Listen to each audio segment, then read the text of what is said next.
الحمد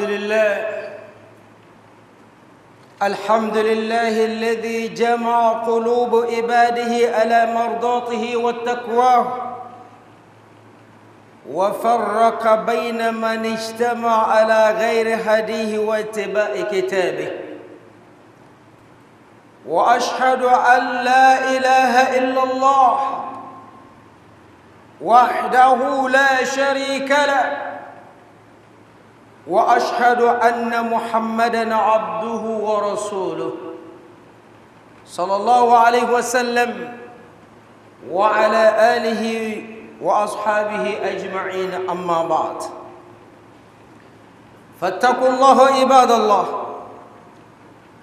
واعلموا أن العمل بالقرآن والحكم بما أنزل الله فيه هو الاعتصام الحقيقي بحبل الله المتين الذي أمر الله به جميع المؤمنين فقال سبحانه وتعالى واعتصموا بحبل الله جميعا ولا تفرقوا فقد أمرهم سبحانه وتعالى باتباع كتابه ثم أمرهم باجتماع ونهاهم عن التفرق وتشير الآيات القرآنية الكريمة إلى أن أي اجتماع يتم بين المسلمين ينبغي أن يكون على أساس من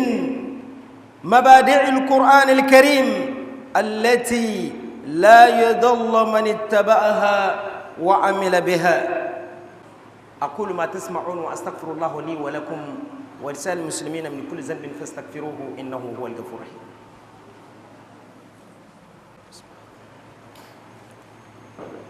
الحمد لله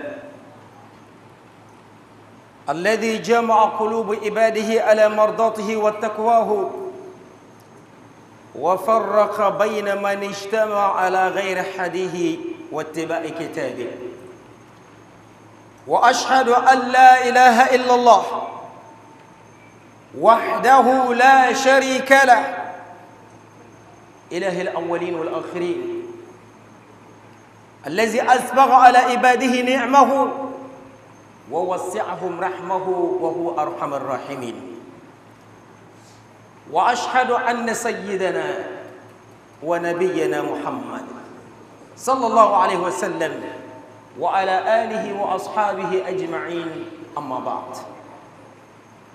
Toutes les louanges sont Allah Tabarak wa Ta'ala, les créatures de toutes créatures. Allah qui a toujours réuni les cœurs de ses serviteurs dans la recherche de sa satisfaction et dans sa crainte. Et également a promis la division pour toute organisation ou union ou rassemblement qui ne marchera pas dans la droite ligne de ce que Allah et son messager a dit. Nous attestons qu'il n'y a point de divinité en dehors de lui, Allah, l'unique sans associé. Et nous attestons également que le prophète Mohammed sallallahu alayhi wa sallam est son serviteur et son messager. Chers fidèles en islam, le sermon nous appelle nous tous à craindre Allah. Comme toujours, ce sermon nous appelle à craindre Allah et de savoir que travailler avec le Coran el-Karim et la sunna du prophète Mohammed sallallahu alayhi wa sallam, c'est vraiment tenir l'islam, c'est renouer la relation avec Allah Tabarak wa Ta'ala, c'est tenir la corde la plus solide entre le serviteur et son Seigneur Allah Tabarak wa Ta'ala. Allah subhanahu wa ta'ala nous a toujours ordonné à être toujours ensemble. Allah a recommandé à ses serviteurs croyants, ne soyez pas divisés, soyez toujours ensemble, soyez toujours ensemble. Toute chose qui viendra vous diviser, dites non, soyez toujours ensemble. C'est pourquoi Allah nous dit, wa'tasimu jami'an wa la tafarraqu. Soyez toujours, unissez, tenez toujours la corde d'Allah subhanahu wa ta'ala. Soyez toujours ensemble, wala tafarraqu, ne soyez pas divisés. Subhanallah. Allah subhanahu wa ta'ala nous recommande toujours de tenir à son livre, le Coran al-Karim, et de ne pas être divisé. Il y a des choses qu'on tienne à Kitab Allah, à son livre, le Coran al-Karim, et de ne pas être divisé. Il nous a interdit de se diviser. Soyons toujours ensemble. Il ne faut pas qu'on soit divisé. Et il y a beaucoup de Coran al-Karim qui nous recommandent ceci. Et si Allah Ta'ala nous demande de toujours être ensemble, nous le savons même dans la langue française, nous disons que c'est l'union qui fait la force. Une fois que vous êtes divisés, vous êtes à la merci des shaitans. Les Satan peut nous égarer facilement. Donc soyons toujours ensemble. Il ne faut pas que quelque chose vienne nous diviser. Et si on se retirait sans suivre les instructions d'Allah Ta'ala, sachant que nous ne pouvons jamais réussir en dehors des instructions d'Allah Ta'ala. Parce que celui qui suit Allah, celui qui va gagner. Celui qui suit Allah, celui qui sera toujours victorieux. Celui qui suit Allah, celui qui sera béni par Allah. Celui qui suit Allah, c'est celui qui sera agréé par Allah. Et c'est lui qu'Allah subhanahu wa ta'ala accordera sa miséricorde. Et l'objectif sur notre terre, l'objectif que nous cherchons, ce que nous cherchons, le but de notre existence ici, c'est de chercher l'agrément d'Allah ta'ala. Est-ce que je peux avoir l'agrément d'Allah sans suivre à ses instructions? Non. Donc il faut que nous tenions. Et toute chose que nous allons faire, rien ne peut se faire sans la volonté d'Allah. Donc le mieux, c'est de suivre ce que Allah m'a recommandé et d'avoir sa bénédiction, d'avoir sa satisfaction et d'avoir également la chose que je suis en train de demander. Chers fidèles en islam, il n'y a pas un savoir qui dépasse le savoir d'Allah. Chers fidèles en islam, il n'y a pas de puissance qui dépasse la puissance d'Allah. Chers fidèles en islam, il n'y a pas de pouvoir qui dépasse le pouvoir d'Allah. Alors suivons les instructions d'Allah, suivons les recommandations d'Allah. Allah qui est Dieu de la paix, Allah qui est Dieu de la miséricorde, Allah qui est Dieu d'amour, Allah qui est Dieu de miséricorde. Chers fidèles en islam, nous nous invitons tous à suivre les recommandations d'Allah. Nous nous invitons tous à suivre ce que le Coran al-Karim nous a dit. Et c'est une chose logique, dans la mesure où Allah, c'est lui qui est le créateur de toute créature. C'est lui qui nous a créés. Et personne ne peut nous enseigner comment réussir cette vie, sauf lui, Allah. C'est lui. C'est lui qui a créé la terre, c'est lui qui a créé le ciel. Le vent que nous respirons, c'est lui. Et donc, une personne qui crée une chose, c'est la personne qui doit vous montrer comment est-ce que vous allez vivre avec cette chose. Et c'est Allah qui nous a créés. La terre sur laquelle nous marchons, c'est lui. Le ciel, c'est lui. Le vent, c'est lui. Le soleil que nous observons ici, c'est lui. Les arbres, là, c'est lui. Ya salam. Comment est-ce que nous allons vivre tranquille? Comment est-ce que nous pouvons vivre en paix sans connaître le droit de l'autre? Je suis sur la terre. Quel est le droit de la terre? Il y a des arbres. Quel est le droit des arbres? Lorsque je viole les lois des autres, je ne serai jamais en paix. Alors pour être en paix, il faut que nous suivions ce qu'Allah Ta'ala nous a recommandé. Alhamdulillah. Et donc, ceci pour suivre Allah, le Coran nous dit wa ati'u Allah wa ati'u Rasul. Obéissez à Allah et obéissez au prophète Muhammad sallallahu alayhi wa sallam. Donc il va falloir, nous avons la grande chance qu'Allah Ta'ala nous a donné. Le prophète sallallahu alayhi wa sallam, c'est un serviteur d'Allah et un messager d'Allah. Un serviteur qui a mis en application tout ce que nous faisons. Yom al-Jumu'ah, la prière que nous faisons, il a eu à faire ça. Tout ce que nous faisons, le jeûne, le hajj, tout. Et donc, est-ce que nous pouvons faire quelque chose en dehors de ce qu'il a fait? Ou soit ce que nous allons innover, c'est pour montrer que nous avons plus de foi que lui, ou ce que nous avons plus de croyance que lui, ou ce que nous avons plus d'intelligence en islam que lui? Non. Et donc, pour réussir, il faut que nous le mettions, il faut que nous le prenions comme notre modèle. Alhamdulillah. Chers fidèles en islam, mais lorsqu'on va quitter du Coran al-Karim et de la sunna de Muhammad sallallahu alayhi wa sallam, tout ce que nous allons faire sera voué à l'échec. tout ce que nous allons faire sera voué à l'échec. Parce que lorsque je suis Allah, je gagne toujours. Parce que lorsque je suis Allah, je suis toujours au devant de tout. Parce que lorsque je suis Allah, je ne crains rien. Parce que j'ai un Dieu qui, s'il y a quelque chose d'impossible pour moi, cela ne le dépasse pas. Alhamdulillah. Et donc, chers fidèles en islam, nous nous invitons tous de faire confiance à Allah, tabaraka wa ta'ala, et de n'adorer que lui, Allah, et de suivre le prophète Mohammed, sallallahu alayhi wa sallam. Aujourd'hui, dans le monde, partout où nous allons constater qu'aujourd'hui, la vérité est rare. La vérité est rare. Mais une fois que la vérité est rare et que c'est le mensonge qui prend le dessus, alors qu'Allah Ta'ala nous dit ذَلِكَ الْكِتَابِ لَا رَيْبَ فِيهِ هُدًى لِلْمُتَّقِينَ. ذَلِكَ الْكِتَابِ, le Coran que nous avons laissé ici, jusqu'à ce qu'il y ait de la poussière sur elle. Ya salam, ذَلِكَ الْكِتَابِ, il n'y a pas de doute dans le Coran al-Karim, il n'y a pas de mensonge. Ça c'est le Coran al-Karim. C'est pourquoi Allah Ta'ala dit aux hypocrites وَإِن كُنْتُمْ فِي رَيْبٍ مِمَّا نَزَلْنَا عَلَى عَبْدِنَا فَأْتُوا بِسُورَةٍ مِنْ مِثْلِهِ.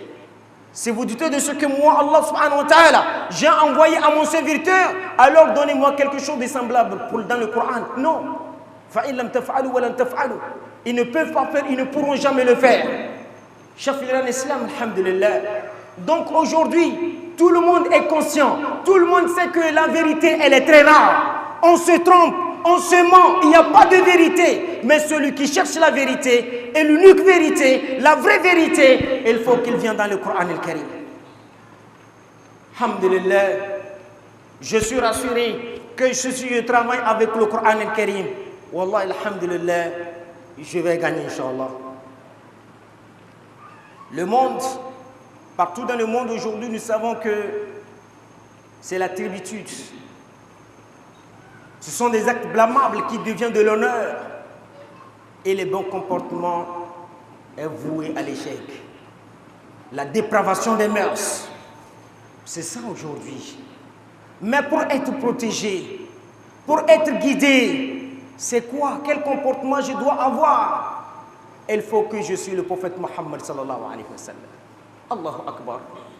Il faut que je suive le prophète sallallahu alayhi wa sallam. Est-ce qu'il y a quelqu'un qui a un comportement plus exemplaire que celui du prophète Mohammed sallallahu alayhi wa sallam? Non.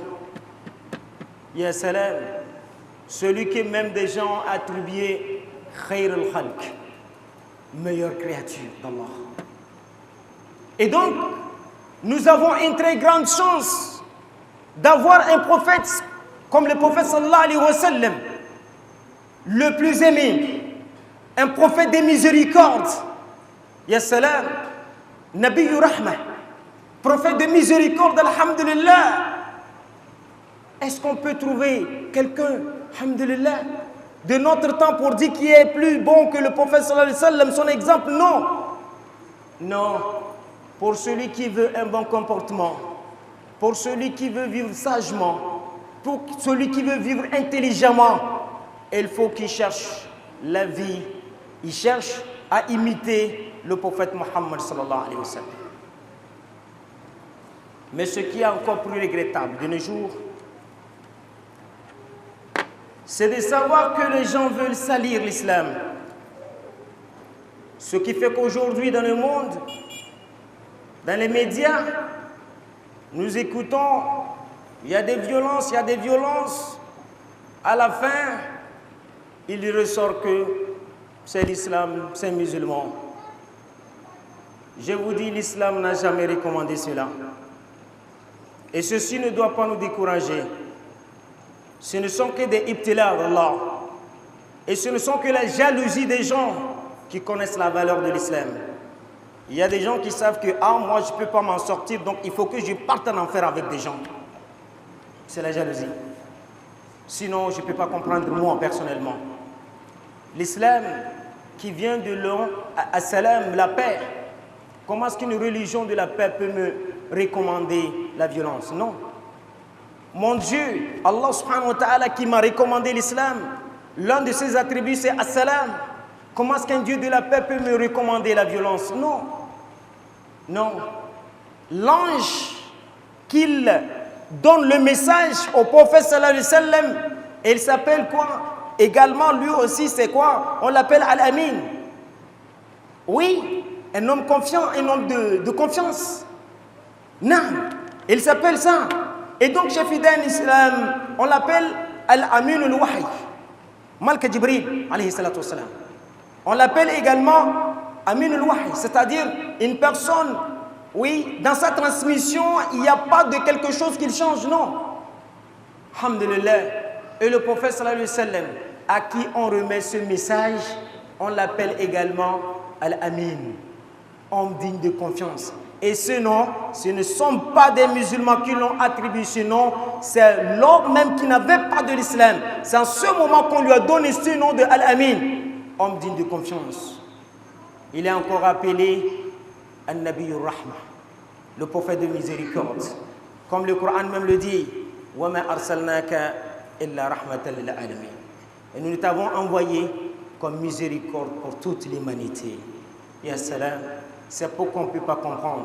Donc lorsqu'on comprend, on voit toutes ces choses-là, ça ce n'est pas l'islam. Ça, il peut avoir ça, mais ça, ce n'est pas l'islam. Ce n'est pas l'islam qui nous a enseigné cela. Et ce n'est pas bien qu'un musulman peut dire, oui, c'est l'islam. Non, non, non, non, non. L'islam, celui qui veut la paix, c'est l'islam.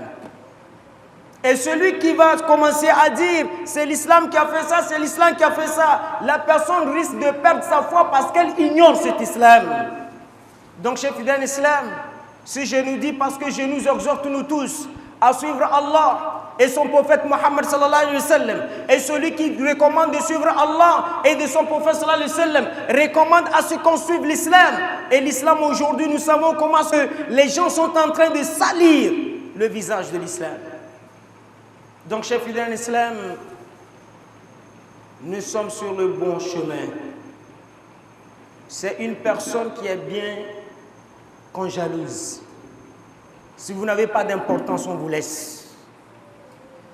Un arbre sur lequel il y a des fruits mûrs, c'est sur cet arbre-là qu'on lance des pierres pour chercher des fruits mûrs. Alors, chef fidèle islam, à toutes choses que nous voulons faire, il faut qu'on tienne ce que Allah et son messager a dit. Et là, Allah nous dit dans le Coran al-Karim, وَمَنْ يَتَّقِ اللَّهَ يَجْعَلْ لَهُ مَخْرَجًا وَيَرْزُقْهُ مِنْ حَيْثُ لَا يَحْتَسِبُ. وَمَنْ يَتَّقِ اللَّهَ, celui qui craint Allah, Allah subhanahu wa ta'ala lui accordera une issue favorable. Allah le fera sortir là où il n'a jamais pensé s'en sortir. Alors, tout ce que nous voyons aujourd'hui dans ce monde, nous allons partir laisser. S'il y a des difficultés qui vont nous faire laisser l'islam, non. Que ce soit quoi, que ce soit maladie, que ce soit richesse, que ce soit la pauvreté, ou non. Tenons toujours. Celui qui tient toujours avec Allah, c'est lui. Wal aqibatu lil muttaqin. La bonne fin est réservée aux pieux. La bonne fin est réservée à ceux qui craignent Allah subhanahu wa ta'ala. Et donc, lorsqu'on est avec Allah, on pense comment est-ce que nous allons faire. Si on suit Allah, on suit ce que Allah a recommandé, on suit ce que le prophète sallallahu alayhi wa sallam a recommandé, Allah nous fera sortir là où nous-mêmes nous n'avons jamais pensé s'en sortir. Et ceci, nous avons mille et une exemples. Voyons comment est-ce que Ibrahim alayhi salatu wa sallam, Abraham a suivi Allah. Il ne pensait pas être sauvé dans le feu, mais il était sorti indemne. Qui a pensé qu'on peut lancer une personne dans le feu et être sauvé? Mais Allah l'a fait sortir.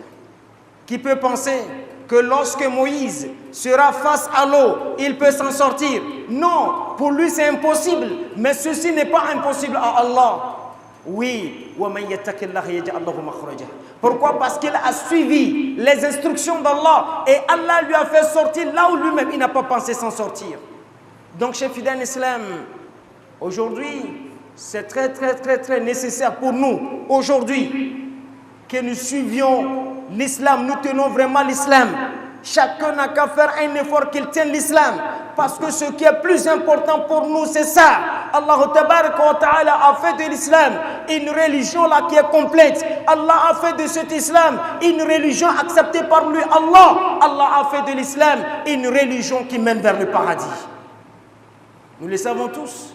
Lorsqu'Allah Ta'ala nous dit aujourd'hui, j'ai parachevé pour vous la religion. Et c'est également, je vous ai accompli, je vous ai donné, je vous ai accordé tous mes bienfaits. Tous mes bienfaits, moi Allah, je vous ai accordé. Lorsque vous tenez avec l'islam, vous tenez ce que moi Allah, je vous ai demandé, ce que le prophète sallallahu alayhi wa sallam vous a demandé, je vous accorderai tous mes bienfaits. Ya salam. Chef fidèle islam, bon, qu'est-ce qui peut nous faire sortir après ces paroles d'Allah? Qu'est-ce qui peut nous faire sortir de l'islam avec ces paroles d'Allah? Pourquoi? Alors là, chef fidèle islam, il faut que chacun de nous puisse préserver sa foi. Il faut que chacun de nous puisse préserver sa foi. Parce qu'aujourd'hui, c'est vraiment mélangé. Shaitan a pris vraiment de pas. Il a pris vraiment un grand élan. Jusqu'à aujourd'hui, tout est confondu. Mais nous avons des sources qui peuvent nous sauver. C'est Kitab Allah wa Sunnat Nabi Muhammad sallallahu alayhi wa sallam. C'est les deux qui peuvent nous sauver.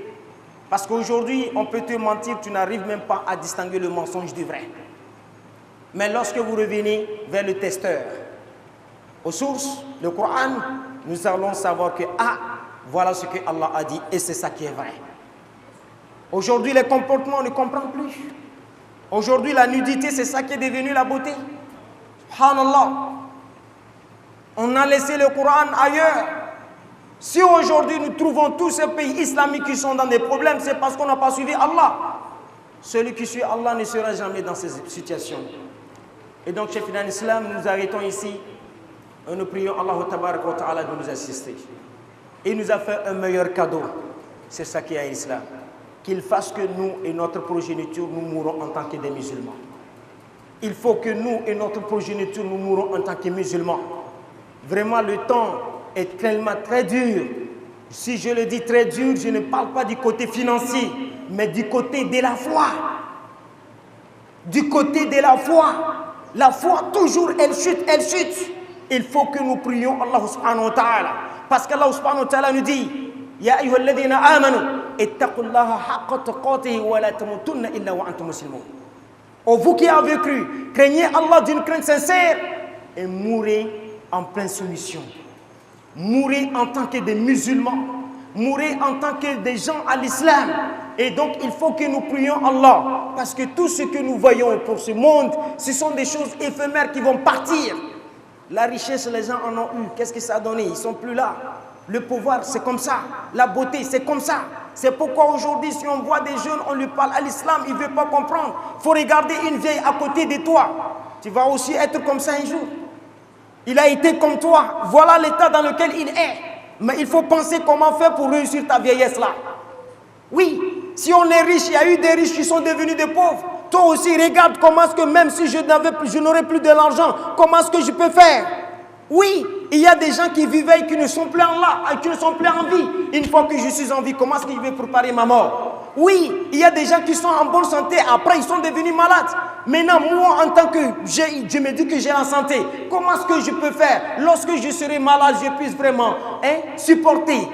Donc, chef fidèle islam, le monde, il est comme il est. Qu'Allah subhanahu wa ta'ala nous assiste et nous accorde la foi nécessaire. Nous aider à l'adorer de la meilleure façon. Qu'Allah nous aide à faire ce qu'il aime et ce qui le satisfait. Nous prions Allah subhanahu wa ta'ala. Allahumma salli ala Sayyidina Muhammad wa ala ali Muhammad. Kama sallaita ala Ibrahim wa ala ali Ibrahim innaka hamidun majid. Allahumma barik ala Muhammad wa ala ali Muhammad. Kama barakta ala Ibrahim wa ala ali Ibrahim innaka hamidun majid. Allahumma la tad'a lana fi majalisina hadha dhanban illa ghafarta. Wa la maridan illa shafaita. ولا جاهلا إلا علمته ولا مجاهدا في سبيلك إلا نصرته اللهم نسألك أن يغفر لنا ذنوبنا وكفر عنا سيئاتنا وتوفنا مع الأبرار سبحان ربك رب العزة عما يصفون وسلام على المرسلين الحمد لله رب العالمين قوموا إلى الصلاة. Alhamdulillah, je remercie Allah subhanahu wa ta'ala qui m'a permis de rencontrer ce jour, celui de vendredi. Et tout au long de ce khutbah, l'imam, avant de commencer, nous a rappelé l'unicité de Dieu. le premier pilier de l'islam qui est La ilaha illallah Muhammad Rasulullah. Ensuite, dans son développement, il nous a demandé de revenir à l'unité de tous les musulmans. Pour cela, il nous a recommandé de revenir au Coran et à la Sunna, comme une façon de dire que dans chaque organisation, il y a toujours un statut règlement intérieur. Et chez les musulmans, c'est le Coran et la Sunna qu'on doit suivre en toute situation. C'est ça qui va nous permettre de garder cette cohésion, cette union de tous les frères musulmans. Ensuite, dans le contexte actuel dans lequel vivent tous les pays musulmans, tous les musulmans de façon générale, où l'islam est taxé de toutes choses, l'imam nous a demandé vraiment d'être endurant, de garder toujours notre foi, comme l'a fait Abraham et puis Moïse, Moussa. En gardant leur foi, Moussa par exemple, en gardant sa foi, arrivé au niveau de la mer, avec sa foi, Dieu a permis à ce que la mer se divise en deux pour permettre à Moïse et aux enfants d'Israël de passer. Et de même, Abraham, en toujours gardant sa foi, nous a permis quand même, lui a sauvé par rapport à son peuple qui lui a jeté dans le feu. Donc c'est en cela que l'imam nous a exhortés et nous pensons que nous quittons cette mosquée-là avec la ferme conviction d'avoir nourri notre foi et nous allons essayer d'appliquer tous ces enseignements-là dans la vie quotidienne. Je vous remercie. D'après ce que nous avons compris et ce que nous avons retenu du serment d'aujourd'hui, c'est que le serment nous recommande, comme Dieu l'a dit dans le Coran, l'union, de nous rassembler. Et il n'y a pas de rassemblement dans ce monde qui se fait, qui n'est pas rattaché à ce que Dieu nous a prescrit. Et cela, il faut se rapprocher du Coran et de la Sunna pour bien comprendre ce que Dieu nous recommande dans toutes nos assemblées. Et il faut la crainte de Dieu pour que nous puissions vivre dans la paix dans ce monde. Nous sommes dans un monde, le monde a changé. Nous sommes dans un monde aujourd'hui de mensonges. Un frère, il est difficile même de voir son frère parce qu'il le fuit. Et aujourd'hui, les gens rattachent à beaucoup de choses qui sont mauvaises à l'islam, alors que ce n'est pas l'islam. L'islam ne nous recommande pas ce qu'il est en train de faire aujourd'hui. Les gens sont en train de faire de fausses propagandes pour l'islam, en disant au nom de l'islam. Mais sachons que c'est dans un arbre fructueux où il y a des fruits qu'on lance des pierres. C'est ce que les gens sont en train de faire. Au lieu de ceci même donne une bonne place à l'islam, que cela ne nous décourage pas, les fausses propagandes que les gens sont en train de faire. Voilà en bref ce que j'ai pu retenir de ce serment. Je vous remercie. Alhamdulillah, alhamdulillah, alhamdulillah. Nous remercions Allah subhanahu wa ta'ala qui nous a encore prêté vie pour venir prier ce vendredi, qui nous fasse voir d'autres vendredis. Le serment de ce vendredi nous a vraiment pris à cœur. Tout ce qu'il a dit, moi j'ai résumé que ça se base sur la foi. L'homme doit avoir la foi. Et toute chose que l'homme va faire sans mettre le nom de Dieu ou bien sans associer, sans mettre tout à la base de Dieu serait fausse. Le serment nous a vraiment parlé de tout. Mon prédécesseur Aladji l'a dit tout de suite. Le monde fait craindre maintenant. Tout ce qui se passe dans ce monde fait peur et que c'est les faux musulmans qui sont en train de faire pour décourager l'islam. Allah même a dit dans son Coran qu'il protégera son islam. Tout ce qu'il a protégé, nul ne peut jamais le faire déguiser. Donc nous remercions Allah pour ce serment. Le serment qu'il a fait, nous avons bien compris. Il faut aimer les uns et les autres et que tout ce que l'on doit faire dans cette vie doit mettre sa pensée vers Allah. C'est Allah qui fait tout et il prend tout. J'espère que c'est le petit mot que moi j'ai retenu pour ce serment. Et que nous remercions aussi l'imam qui de chaque fois ne cesse pas de nous vraiment amener vers le droit chemin, le chemin de la crainte. Que Allah aussi le bénisse, que le propage vers le devant. Amen.